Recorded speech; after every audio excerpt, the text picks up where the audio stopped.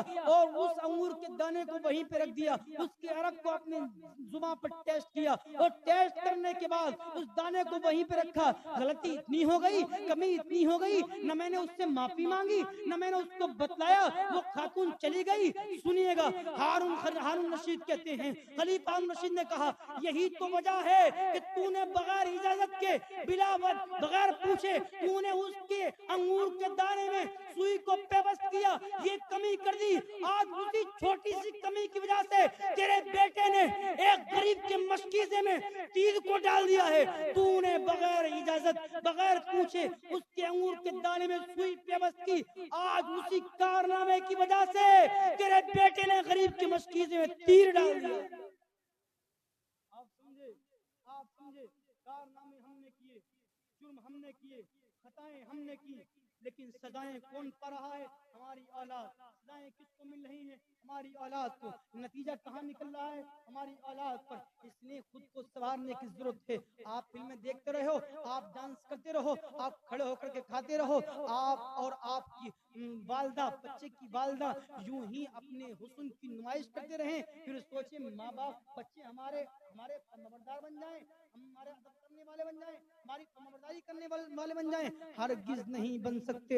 اگر ماں اگر پرہیزگار ہوتی ہے، ماں اگر قرآن کی تلاوت کرنے والی ہوتی ہے، تبھی بیٹا غوث اعظم پیدا ہوتا ہے۔ ماں اگر قرآن کی تلاوت کرنے والی ہوتی ہے، تہجد گزار ہوتی ہے، تبھی بیٹا معین الدین پیدا ہوتا ہے۔ اگر ماں پرہیزگار متقی ہوتی ہے تو سنیں تبھی اعلیٰ حضرت پیدا ہوتے نظر آتے ہیں، تبھی حجت الاسلام پیدا ہوتے نظر آتے ہیں، تبھی مفتی اعظم پیدا ہوتے نظر آتے ہیں، تبھی میرے پیر تاج الشریعہ پیدا ہوتے نظر آتے ہیں۔ اگر چاہتے ہو ہماری اولاد نیک ہو، ہماری اولاد پرہیزگار ہو، ہماری اولاد اچھا سلوک کرنے والی ہو، تو اپنے ماں باپ کو راضی کر کے، اپنے ماں باپ کے ساتھ اپنے سلوک کر کے، اپنے ماں باپ کے ساتھ اچھا برتاؤ کرتے ہوئے اپنی زندگی کو گزارو۔ انشاءاللہ آپ نے اپنے ماں باپ کی خدمت کی، آپ نے اپنے ماں باپ کی فرمانبرداری کی، یہ آپ کی اولاد سے آپ کو کہنا نہیں پڑے گا، یہ خود بخود آپ کی فرمانبردار بنتی نظر آئے گی، آپ کی عزت کرنے والی،